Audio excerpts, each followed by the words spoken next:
Next, I want to set the box in place, and so I'm using this the top frame because it's lighter, easier to position, to try to get these blocks in the right space. Right. Oh, that's the other thing. I was short one cinder block, so I had to go to the store to get one more cinder block. As with everything, I prefer to reuse as opposed to buy new. That's the only cinder block I've purchased yet. Everything else I've just kind of found, out on the curb or laying around the farm, not in use. I like the cinder blocks because they keep things up high off the ground, and you can use one cinder block for two different frames.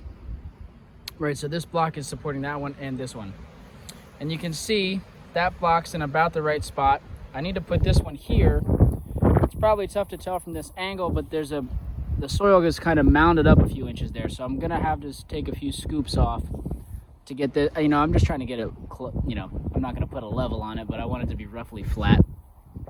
When I was shopping for this cinder block this morning, I was kind of just thinking about other things that I could use that I've seen laying around, like, used bricks and cinder blocks work great, and you can definitely find them out on the street, or you can buy them used from people for cheap. But another thing I was thinking about is railroad ties, or big, just big, blocky, long pieces of lumber. I could just set a railroad tie. I guess two of them. Like I could have a railroad tie sitting here and one sitting right there, and the edges of the box could just sit on that. So railroad ties, or like 4x4s or 6x6s, big blocky pieces of wood would also be great. I had a few railroad ties over there that I used at a community garden project for framing out a little bed, so I don't have any more. But if I see any in the future, I think I might have a use for them here for this. Anyway, all right, I think that's looking pretty good. So, all right, just like that, we're set up on the blocks. Now it's time to start filling this thing up. All right, so what I recommend for filling these up is really that there is no one size fits all, and that you should experiment with different materials. What I'm doing this year is I start with a few inches of wood chips. This is probably thicker wood chips than I normally would do. This is like, you can kind of see how deep that is. But yeah, some wood chips down, and then I like to top off with some fall leaves, but some sort of brown carbon material that's kind of like, the wood chips are good because they let a lot of air and water flow through. I just like having that on the bottom. You could think of this sort of as like a hugelkultur, in a box. And then I like to top off with compost. I like to use leaf compost, which I have in a pile over there. Sometimes I mix in leaf compost and other like thermophilic compost or worm compost or whatever I've got.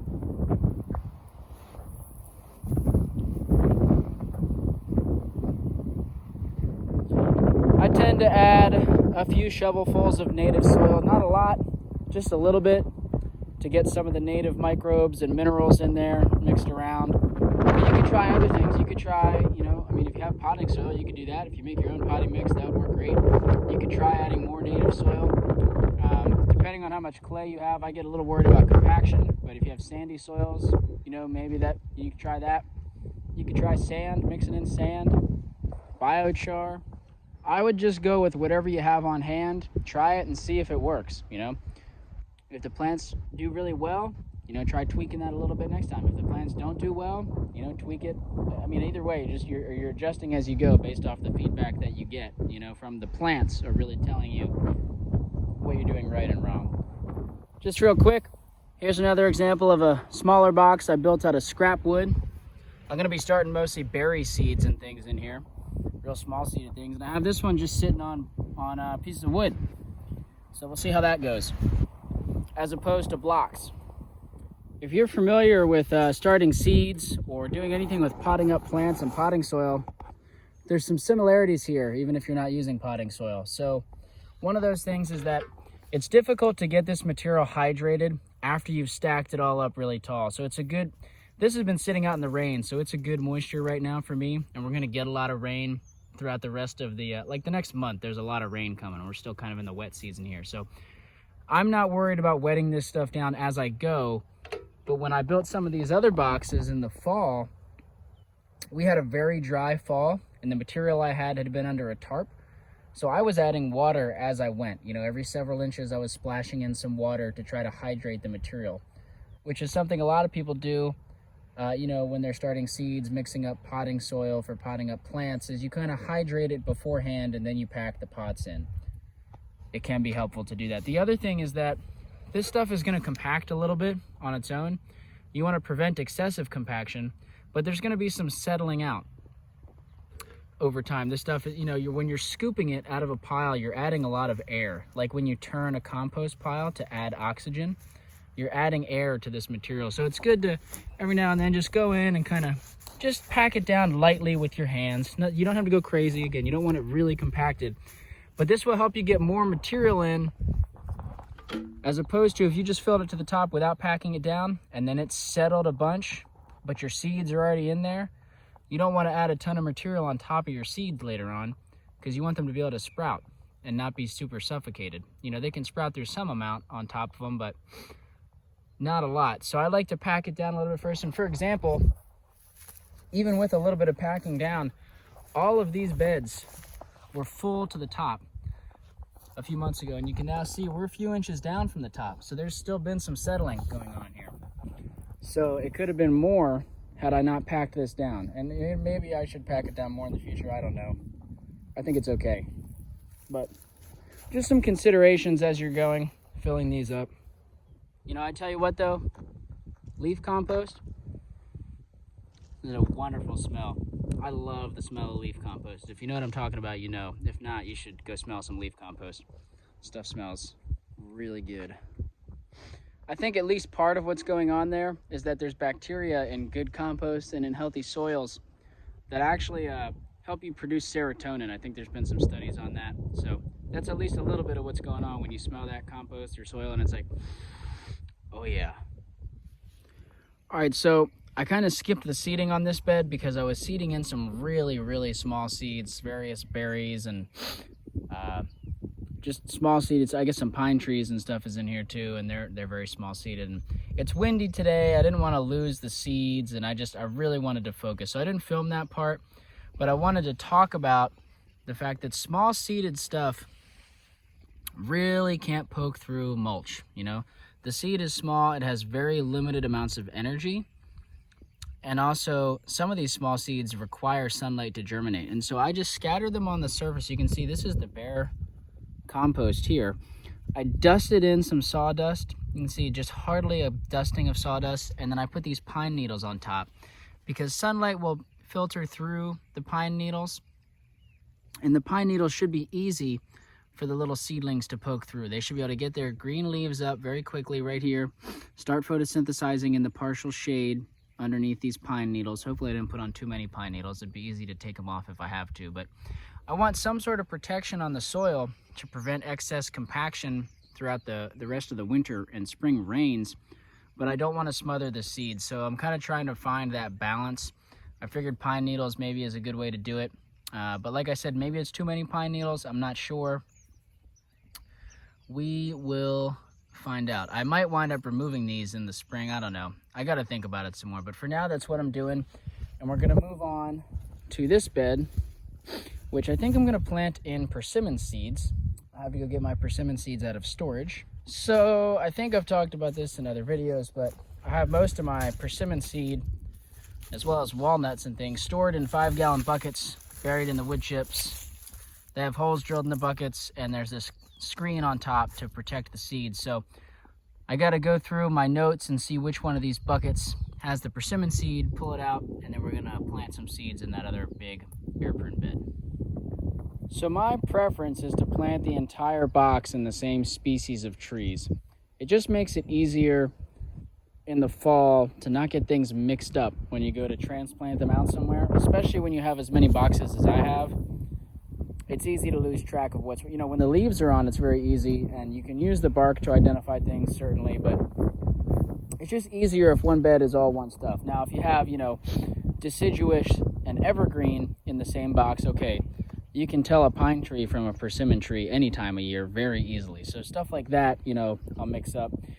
And there are times when, due to small quantities of seed, I will plant many things in the same box. You know, that box over there, the small one, is an example. That had wild strawberries, it had cranberries, beauty berries, some pine trees, you know, all sorts of stuff in there.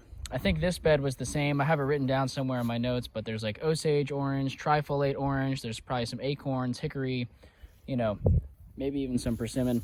I'd like to do this whole box in persimmons. And you can see the persimmon seeds here that I've already spread, covering about, I don't know, maybe a third of the box. They're really pretty seeds. And these are all, this is about how dense I plant. I plant pretty dense. It's kind of like a tree cover crop, you can think of it. And for the first season, I think they'll be okay at this density. I don't see any issues doing it like this. We'll see how I feel in the future, but these are all seeds from a specific tree that I call Holiday because of the road that it's closest to. And the name of the road. I call it the Holiday Persimmon. And to me, this is a tree, I don't know, I'd call it a superior tree, I guess. It's a tree that I want to promote the genetics of because it's a very old tree, you know, at least 12 inches in diameter at breast height.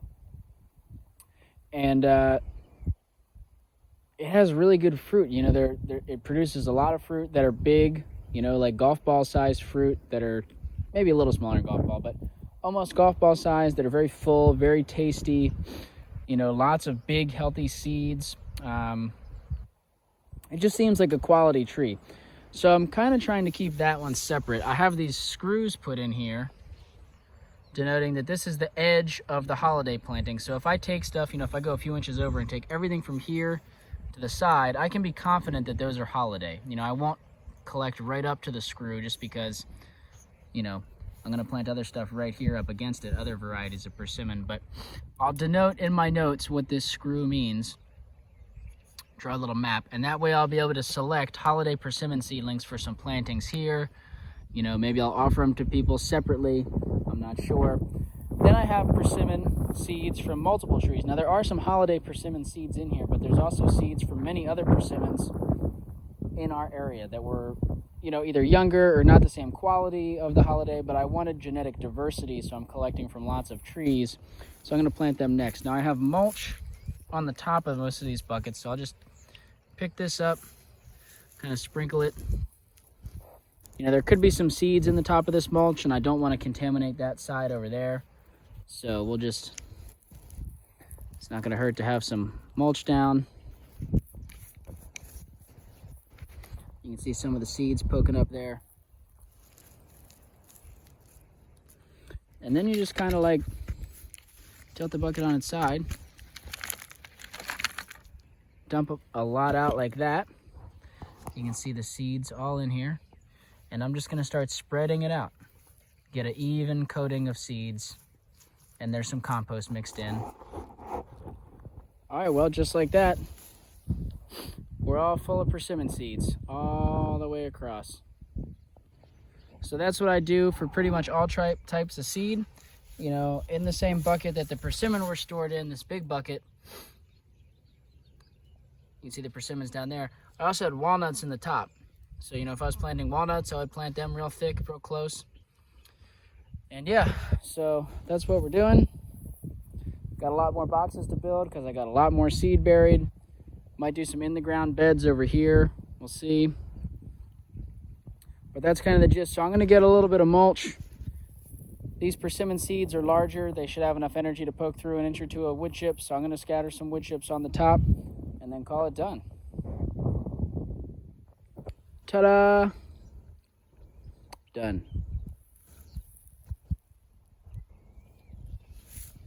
Well, I guess it's not totally done. I need to build a cage for the top, like how that one has. But mostly done.